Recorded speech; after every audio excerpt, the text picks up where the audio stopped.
बहुत बहुत धन्यवाद संचालक महोदय जी।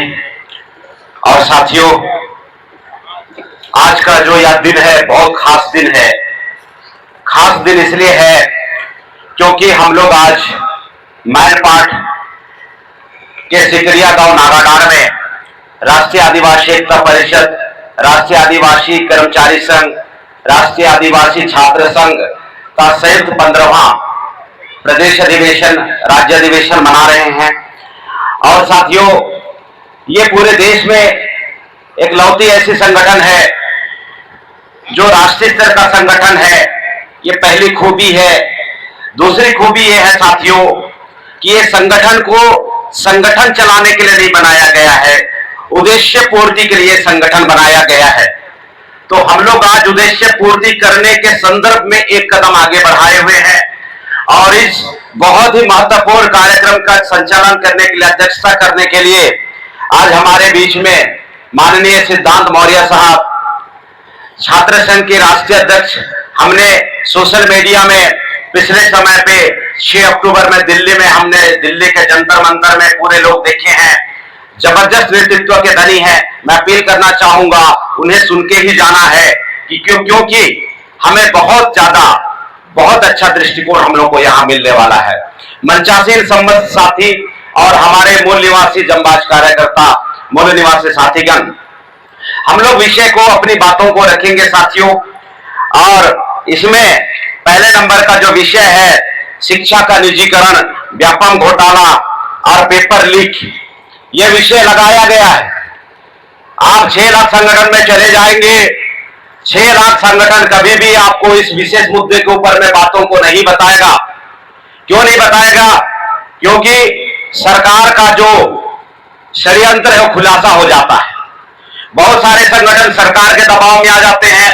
बहुत सारे लोग संगठन चलाते चलाते दलाल और भरवा बन जाते हैं और बहुत सारे लोग पुलिस प्रशासन का शिकार हो जाता है।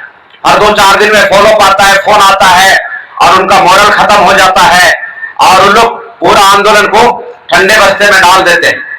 लेकिन राष्ट्रीय आदिवासी एकता परिषद मकसद पूर्ति के लिए संगठन का उद्देश्य को पूरा करने के लिए चलाया जा रहा है। और इसमें है सबसे महत्वपूर्ण आपकी जागृति आदिवासियों की। तो निजीकरण आप बहुत समय से सुन रहे हैं साथियों। निजीकरण का क्या दुष्परिणाम है मैं आप लोगों को बताऊंगा। निजीकरण इतना भयंकर षड्यंत्र है, आप लोग सुनेंगे, आपके जो पैर है साथियों, आपके जो पैर जो है वहां से धरती सरकना शुरू हो जाएगा। इतना भयंकर मामला है क्योंकि जो सरकारी व्यवस्था बना हुआ है, जो सरकारीकरण है नेतृत्व करने के लिए, उसको षड्यंत्र पूर्वक साथियों 1992 में प्राइवेटाइजेशन, लिबराइजेशन, ये जो प्रोग्राम कांग्रेस सरकार के द्वारा बना, ये जो कांग्रेस सरकार के द्वारा बना, उसमें जो निजीकरण, प्राइवेटाइजेशन है, ये जो निजीकरण है, ये धीरे धीरे हमारे जो पूरे देश के लोगों का भविष्य को बंटाधार करने में बहुत अग्रणी भूमिका निभा रहा है। क्योंकि सरकार प्रचार में बताता है कि निजी क्षेत्र, जो प्राइवेट सेक्टर होता है, वो सबसे अच्छा होता है, ऐसा बोलता है। और धीरे धीरे आप लोग इसको स्वीकार करना शुरू कर दिए। इसका दुष्परिणाम आपको मैं बता रहा हूं। मैं कितना भयंकर मामला है। सरकारी स्कूल का जो प्रशासन में जो नियंत्रण होना चाहिए, वहां पे जो व्यवस्था का नियंत्रण होना चाहिए, अगर वो प्राइवेट स्कूल की तरफ टकाटक रहे, जबरदस्त रहे, तो साथियों क्या होगा, हर पेरेंट्स, वो चाहे अमीर हो गरीब हो, अपने बच्चे को उसी जगह पढ़ाने के लिए भेजेगा, अगर प्राइवेट स्कूल की तरह व्यवस्था बहुत अच्छा हो तो। लेकिन अगर षड्यंत्र पूर्वक उसकी गुणवत्ता को बहुत गिरा दिया जाए तो आप लोगों को सोचने के लिए उन्होंने नियंत्रित किया, आप लोगों को मजबूर किया। आप क्या सोचे, सरकारी स्कूल में पढ़ाई अच्छा नहीं होता है, हम निजी स्कूल में भेजेंगे।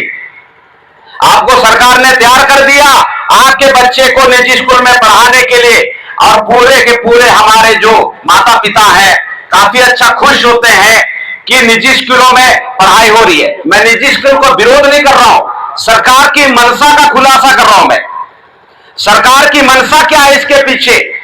तो साथियों, आने वाले 10-20 सालों में क्या होगा? पूरा का पूरा जो पेरेंट्स है अपने बच्चे को निजी स्कूल में शिफ्ट कर देगा और सरकारी स्कूल पूरी तरह से बंद हो जाएगा।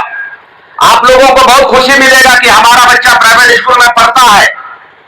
आपका बच्चा 20 साल 25 साल का हो जाएगा साथियों, और उसको रोजगार की जरूरत पड़ेगी, वो शिक्षक बनेगा। पेरेंट्स लोगों को मजबूर करके सबसे पहले सरकारी स्कूल को बंद कर दिया, उसके बाद में निजी स्कूल में आप अपने बच्चे को भेजे, सरकारी स्कूल पूरी तरह से बंद हो गया। आपका बच्चा जब नौकरी करने के लिए, जब मास्टर बनने लायक हुआ, तब तक के लिए स्कूल भी बंद हो गया। सरकारी स्कूल में एक तरफ 70,000 रुपए की सैलरी और प्राइवेट स्कूल में एक तरफ 7,000 रुपए की सैलरी।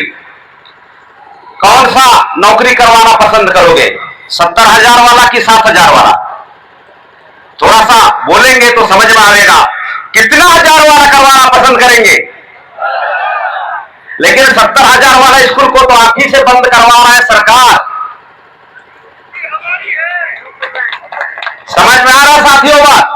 70,000 वाला स्कूल को आपसे बंद करवा रहा है और यहां पे अनएम्प्लॉयमेंट, बेरोजगारी यहां पे डेवलप करने का काम कर रहा है। और सबसे दुख की बात यह है कि हमारे पेरेंट्स और गार्जियन के कंधे पे ही बंदूक लगा के गोली मारने का काम कर रही है ये सरकार। ये जो कांग्रेस की सरकार है, ये बीजेपी की सरकार है, ये मिली भगत में हमारे देश के नौजवान युवकों को बर्बाद करने का काम कर रहा है। मैं जापान की शिक्षा नीति के बारे में बताना चाहूंगा साथियों, अमेरिका की शिक्षा नीति बताना चाहूंगा और चाइना की शिक्षा नीति बताना चाहूंगा। जैसे ही वो ग्रेजुएशन पूरा करता है, पोस्ट ग्रेजुएशन पूरा करता है, उसको बेरोजगार भत्ता कंपलसरी वे में मिलता है। कंपलसरी वे में बेरोजगार भत्ता मिलता है। क्यों मिलता है? क्योंकि सरकार जिम्मेदार पूर्वक व्यवहार अपने नागरिकों के साथ में करता है। भारत देश में कांग्रेस और भाजपा की जो सरकार है, मिली भगत की सरकार है, हमारे लोगों को ठगने का काम कर रहा है। हमारे लोगों को, जो युवक बेरोजगार है, उन्हें बेरोजगारी भत्ता ना देके उसको, जितने भी जो आपके छोटे छोटे शहर हैं, छोटे छोटे शहरों में साथियों, ये जो कांग्रेस और भाजपा की सरकार है, ये दारू भट्टी खोल के हमारे नौजवानों को मतवार बनाने का काम कर रहा है। कर रहा है कि नहीं कर रहा है? जापान की सरकार अपने नागरिकों को, नौजवानों को बेरोजगार भत्ता दे रहा है। 20,000, 30,000, 40,000 बेरोजगार भत्ता देता है साथियों। सरकार सोचता है जब मैं अपने नौजवानों को बेरोजगारी भत्ता मैं यूं ही दे रहा हूं, तो इससे ज्यादा अच्छा तरीका है कि मैं इनके लिए रोजगार तैयार करूं और 50,000 रुपए महीने का दूं। सरकार की जिम्मेदारी बनती है, सरकार के ऊपर दबाव आता है रोजगार पैदा करने का। लेकिन भारत की जो व्यवस्था है, जस्टिस का उल्टा है। निजीकरण का इतना भयंकर मामला है साथियों, इतना भयंकर मामला है ये कि पूरे पूरे हमारे लोगों को बेरोजगार बनाने का षड्यंत्र है। आप लोगों को लग रहा होगा कि ये सिर्फ स्कूल में चल रहा है, ये पुलिस विभाग में भी चल रहा है। रेगुलर हमारे पुलिस के जो साथी थे वो भर्ती होते थे, कुछ समय के बाद में नगर सेना में भर्ती हुए, उसके बाद में अभी एक और भर्ती है 3 साल वाला। कौन सा भर्ती है सर? अग्निवीर, 4 साल वाला नौकरी, अग्निवीर। ये 4 साल अपने लोगों के लिए कलेक्टर जो बनाते हैं लेटरल सिस्टम से। लेटरल सिस्टम का मतलब क्या है साथियों? पीछे के दरवाजे से बिना आईएएस और आईपीएस तैयार के पढ़े हुए, बिना परीक्षा लिखे लोगों को डायरेक्ट भर्ती। उसके लिए 30 से 40 साल का व्यवस्था बना के रखा है और ज्यादातर एसटी, एससी, ओबीसी और माइनॉरिटी लोग पुलिस की नौकरी करते हैं। उनके लिए इन्होंने क्या व्यवस्था बनाया है? 4 साल का व्यवस्था बनाया है। 4 साल में ये ट्रेनिंग देंगे हमारे नौजवानों को, बंदूक चलाने का ट्रेनिंग देंगे, गोली चलाने का ट्रेनिंग देंगे साथियों, और 4 साल के बाद में बोलेगा तुम्हारा नौकरी खत्म हो गया। और जो बंदा गोली चलाने जानता हो 4 साल के बाद में 5वें साल में क्या करेगा? हमारा जो नौजवान है जिसको हथियार चलाने का प्रशिक्षण सरकार दे रहा है, आप 5वें साल बोल रहे, जाओ तुम अपने घर में बैठो। एक नौजवान युवक को जो 25 साल का नौजवान है, 26 साल का नौजवान है, उसको गन चलाने आता है, वो अपना ताकत कहां इस्तेमाल करेगा? ये जो निजीकरण का दुष्प्रभाव बता रहा हूं, जो नियमित भर्ती के माध्यम से 30 साल 40 साल 35 साल नौकरी करने को मौका मिलता है, एक जिंदगी गुजर बसर हो जाता है। ये सरकार 4 साल आपके बच्चे को गन चलाने का प्रशिक्षण देके अग्निवीर की नौकरी करवाता है। 5वें साल आपका बच्चा क्या करेगा? नांगर जोतेगा, गांव में जाके बकरी चराएगा, कि कट्टे के आड़ पे क्या करेगा वो आदमी? जो अमीर आदमी है कट्टे के नौक पे कुछ तो करेगा, हमारा लड़का करेगा कि नहीं करेगा? तो साथियों, जिस आदमी को जिस चीज की प्रशिक्षण मिलता है वो वही काम करता है। एक आदमी को हल चलाने का प्रशिक्षण मिलता है तो वो हल चलाता है। एक आदमी को क्लास में पढ़ाने का प्रशिक्षण मिलता है, वो ताउमर पढ़ाने का काम करता है। एक आदमी को ताउमर मैकेनिकल इंजीनियर का प्रशिक्षण मिलता है, वो मैकेनिकल इंजीनियर बनता है। तो साथियों, जिस प्रोफेशन में ट्रेंड होता है उसी प्रोफेशन को लगातार वो जीवन पर्यंत काम करते रहता है। लेकिन ये जो हमारे नौजवानों को बर्बाद करने वाली जो सरकार है, ये सरकार क्या कर रही है? हमारे लोगों को गन चलाना सिखा रही है, फिर घर बिठा रही है। आने वाले समय पे साथियों, कानून के उल्लंघन के आड़ में हमारे नौजवानों के ऊपर में फिर लोग काउंटर प्लान करेंगे। आदिवासियों की संख्या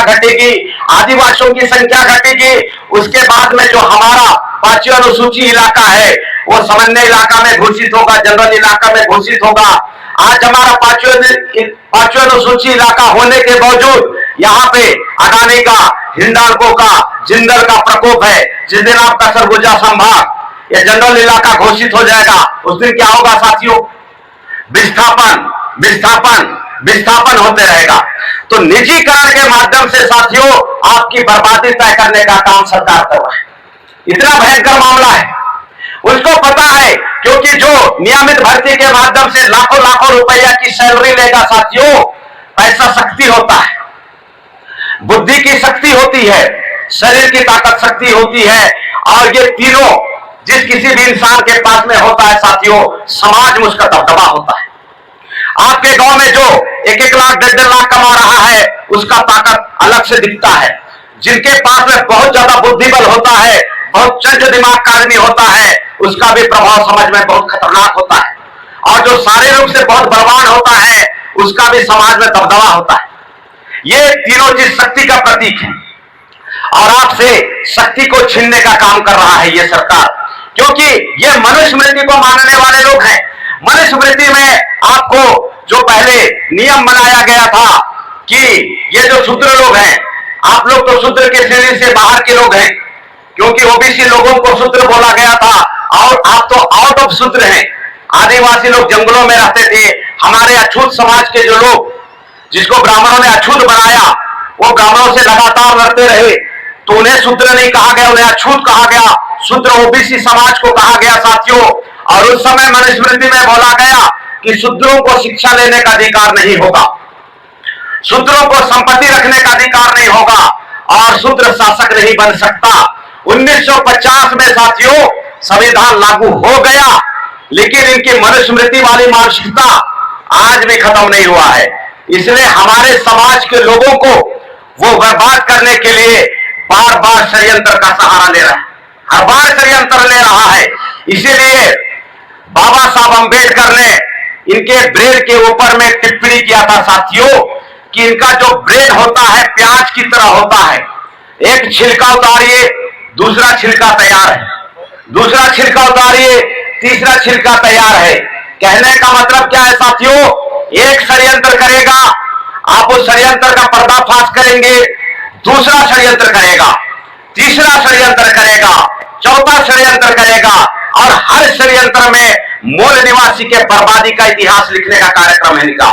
इसलिए साथियों राष्ट्रीय आदिवासी एकता परिषद तमाम बातों के ऊपर में खुलासा कर रहा है।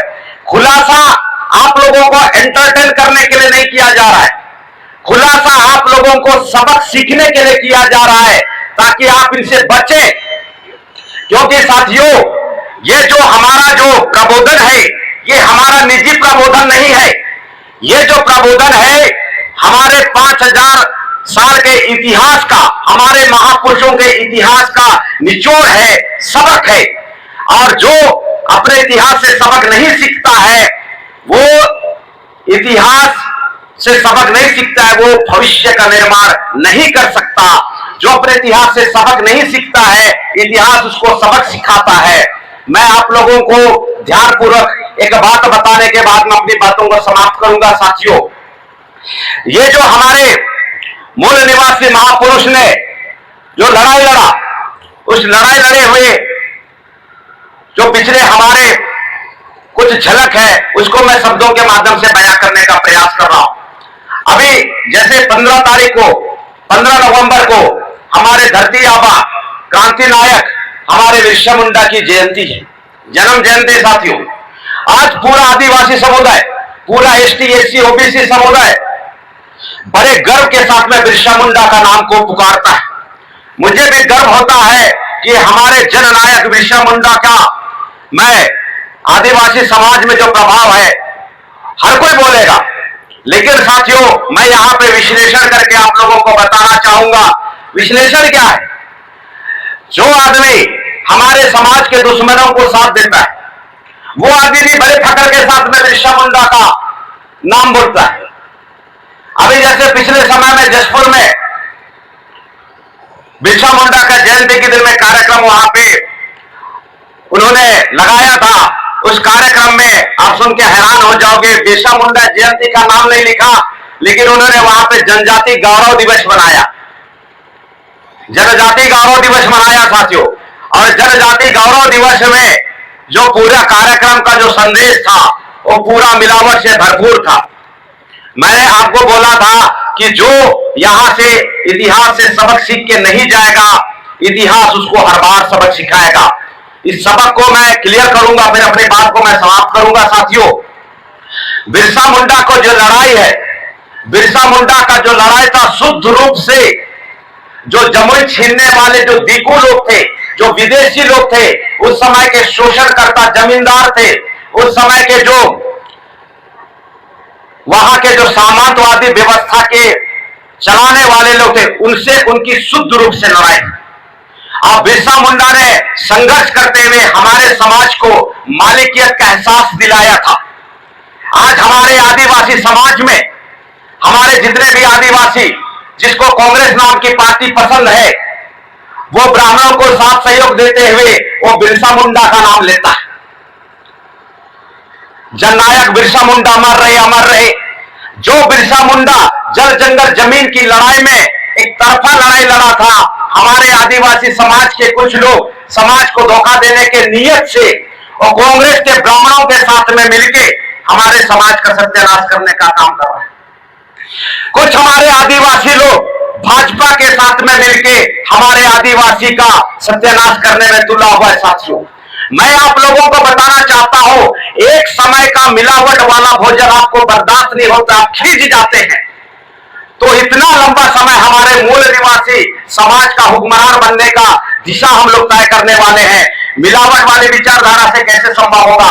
अगर आप भोजन कर रहे हैं साथियों, 2-4 कंकर मिल जाता है तो आप डकारना फटकारना शुरू कर देते हैं। कैसे चावल छांटते हो? बढ़िया से क्यों नहीं छांटते हो? यहाँ पे कंकर मिल रहा है। मिलावट का भोजन एक टाइम बर्दाश्त नहीं हो रहा है हमारे लोगों को। और मिलावट की सामाजिक संगठन 100 साल चलेगा क्या? मैं आप लोगों से पूछना चाहता हूं, चलेगा क्या 100 साल? मिलावट हमारे लिए जहर के समान है साथियों। आपको हमेशा एक चीज को चुनना पड़ेगा।